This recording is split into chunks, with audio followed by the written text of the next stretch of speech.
أعوذ بالله من الشيطان الرجيم بسم الله الرحمن الرحيم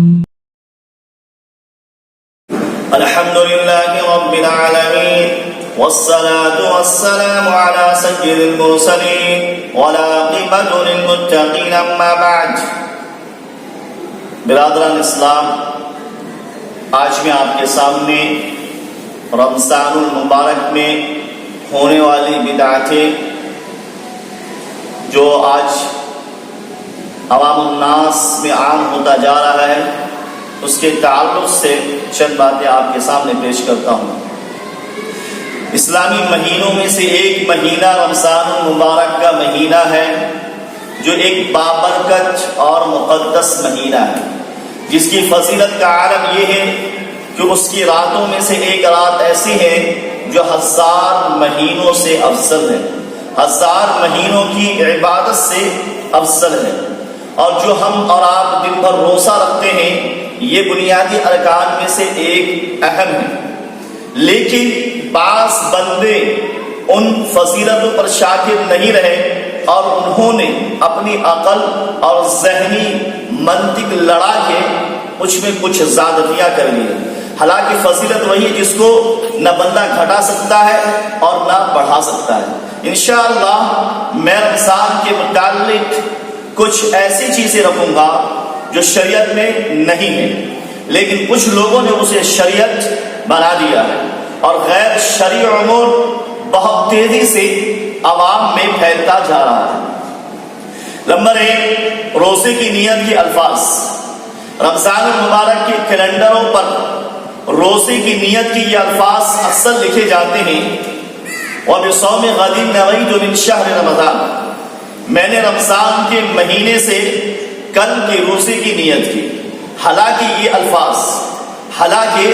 یہ الفاظ نہ کسی صحیح حدیث سے ثابت ہے اور نہ ضعیف سے، بلکہ یہ الفاظ من گھڑت ہیں. ہم آئیے ان کے کلمات کی ترتیب اور مفہوم پر غور کرتے ہیں تاکہ جھوٹ کا پول کھل جائے. اس دعا میں لفظ غد کا استعمال ہوا ہے، اور غد قیامت کے لیے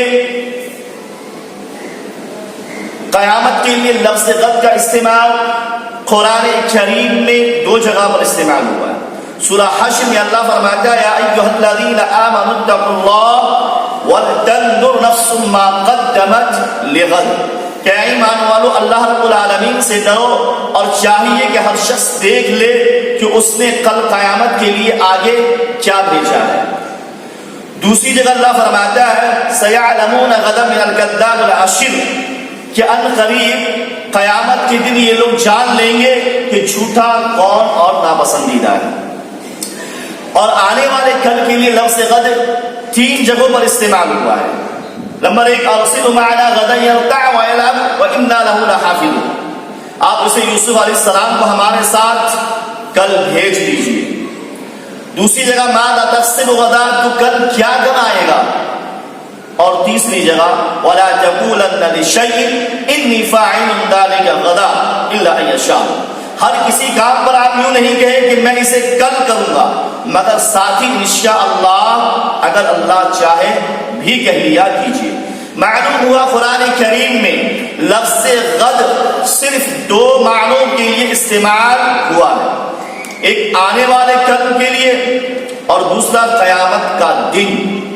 یعنی لفظ غد قرآن کریم میں 2 معنوں میں استعمال ہوا، ایک آنے والا کل اور دوسرا قیامت کا دن.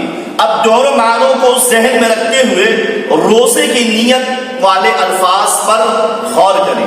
وَبِصَوْمِ غَدٍ نَوَيْتُ کا معنی تو یہ بنتا ہے کہ میں نے قیامت والے دن کی روزے کی نیت کی، اور قیامت والے دن روزہ رکھنا کوئی انعام نہیں ہے بلکہ وہ تو ایک سزا ہے.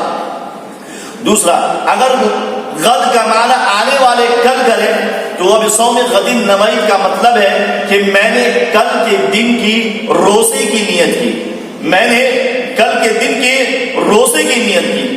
اور روزہ تو سحری کے وقت آج کے دن کا رکھا ہے اور نیت کل کے دن کا کر رہا ہے. سحری تو صبح صادق کے وقت کھاتا ہے سحری آج کھا رہا ہے اور نیت کل کی کر رہا ہے. امام ابن قیم رحمۃ اللہ علیہ فرماتے ہیں اگر کوئی شخص نوح علیہ السلام جتنی عمر پالے اور وہ اس بات کو تلاش کرتا رہے کہ ایسی نیت نبی کریم صلی اللہ علیہ وسلم سے یا آپ صلی اللہ علیہ وسلم کے صحابہ میں سے کسی نے کی ہے تو پھر وہ کامیاب نہیں ہو سکتا ہے. معلوم ہوا کہ ایسی نیت کرنا جو لفظ زبان سے استعمال ہوتا ہے وہ کہیں بھی آپ کو نہیں ملے گا، نہ صحیح حدیث کے اندر نہ ضعیف حدیث کے اندر، بلکہ وہ من گھڑت ہے. اسی لیے نیت دل سے ہوتا ہے اور دل کے ارادے کو ہوتا ہے اور دل کی کیفیت کو اللہ رب العالمین جانتا ہے. جو معلوم ہوا کہ ان مخصوص الفاظ کے ساتھ روزے کی نیت کرنا ایک طرح کی بدعت ہے جس پر عمل کرنا قرآن و حدیث کے خلاف ہے. لہذا یہ رمضان المبارک میں جو بدعتیں ہیں یہ عام ہوتی جا رہی ہے اور لوگوں میں بالکل عام رواج ہوتا چلا جا رہا ہے. حالانکہ یہ لفظ نہ تو کسی صحیح حدیث سے ثابت ہے نہ ضعیف سے، بلکہ یہ منغلط ہے. اور اگر جو یہ لفظ پڑھ کر زبان سے ادا کرتا ہے گویا کہ اس کا صحیح معنوں میں نیت درست نہیں ہے، اور جب نیت درست نہیں ہے تو اعمال بھی اس کے درست نہیں ہوں گے. اللہ رب العالمین سے دعا کرتے ہیں اللہ رب العالمین ہم کو